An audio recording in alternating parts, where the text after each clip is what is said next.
Assalamualaikum warahmatullahi wabarakatuh. Bismillah. Alhamdulillah. Alhamdulillahilladzi ja'alal qalama lil kitabah wal kitabah lil qiraah wal qiraah lil ma'rifah wal ma'rifah lil ibadah wal ibadah lillahi ta'ala. Yang terhormat Dewan Juri yang arif dan bijaksana, jajaran panitia yang selalu tersenyum bahagia, serta teman-temanku seiman, seperjuangan, sebangsa, setanah air yang saya banggakan. Ketekno sira kabeh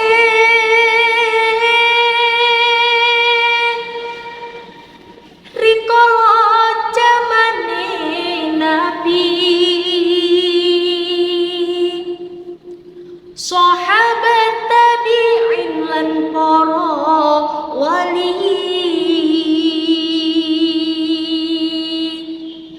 iku langgengake ngaji.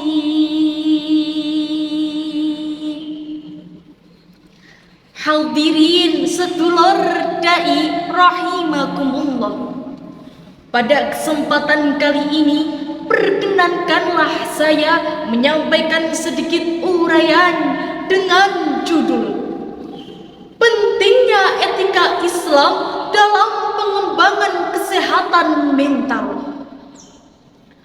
Berbicara kesehatan mental, saat ini isu mengenai kesehatan mental mulai banyak diperbincangkan. Semakin banyak juga orang yang aware terhadap kesehatan mental. Tidak bisa kita pungkiri hadirin bahwasanya kesehatan mental memang sama pentingnya dengan kesehatan fisik.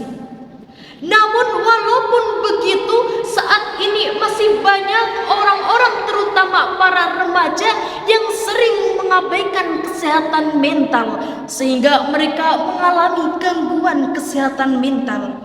Berdasarkan data Kemenkes yang dikutip dari antaranews.com, bahwasanya sepanjang tahun 2020 lebih dari 18.373 jiwa mengalami gangguan kecemasan, lebih dari 23.000 jiwa mengalami gangguan depresi, bahkan lebih dari 1.193 jiwa melakukan percobaan bunuh diri. Na'udzubillahi min dzalik. Padahal Allah Subhanahu wa taala berfirman dalam Quran surah Ali Imran ayat 110. A'udzubillahi minasyaitonir rajim. Bismillahirrahmanirrahim.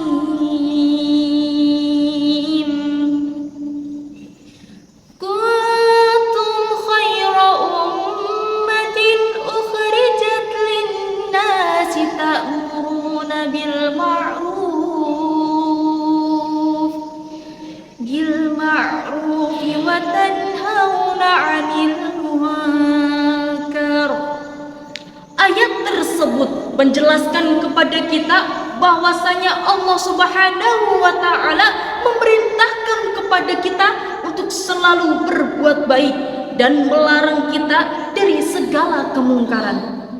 Bahkan Rasulullah Shallallahu Alaihi Wasallam mengajarkan kepada kita sebagai umat Islam hendaklah senantiasa menjaga kesehatan tubuh dan kesehatan jiwa sesuai etika Islam. Sedulur dai, lalu apa saja etika Islam dalam pengembangan kesehatan kekuatan mental? Yang pertama ialah sholat. Kok bisa ngeten para dulur? Karena dalam sebuah hadis riwayat Abu Daud yang diriwayatkan oleh Hudzaifah radhiyallahu an berkata, Jika Rasulullah Sallallahu Alaihi Wasallam merasa gundah karena sebuah perkara, maka beliau senantiasa menunaikan sholat.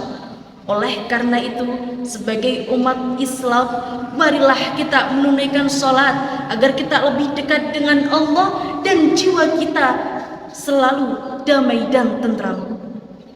Kemudian yang kedua ialah berzikir. Dalam Islam, zikir merupakan salah satu cara untuk membuat hati dan pikiran kita menjadi tenang. Bahkan Allah Subhanahu wa Ta'ala berfirman, apa kata Allah? Ingatlah, hanya mengingat Allah hati menjadi tentram.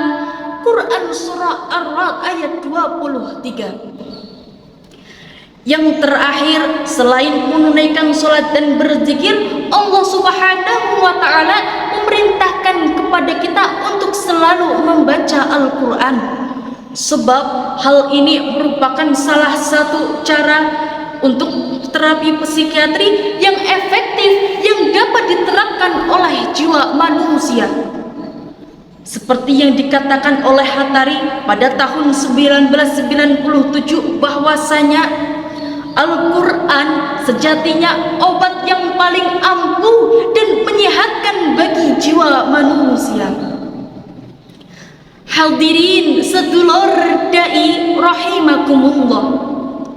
Oleh karena itu, sebagai umat Islam, terutama para remaja, marilah kita menjaga kesehatan fisik dan kesehatan mental agar kita mampu meraih kehidupan yang bahagia dan damai tanpa adanya pikiran dan rasa takut yang berlebihan. Dekatkan diri dengan Allah dengan menunaikan sholat, berzikir dan membaca Al-Quran, sehingga hidup kita bahagia di dunia maupun di akhirat. Amin Allahumma amin. Sekian yang dapat saya sampaikan, semoga bermanfaat. Ketupaca nure klopo menawi lepat nyuwun ngapura. Wallahul muwafiq ila aqwamit thoriq. Wassalamu alaikum warahmatullahi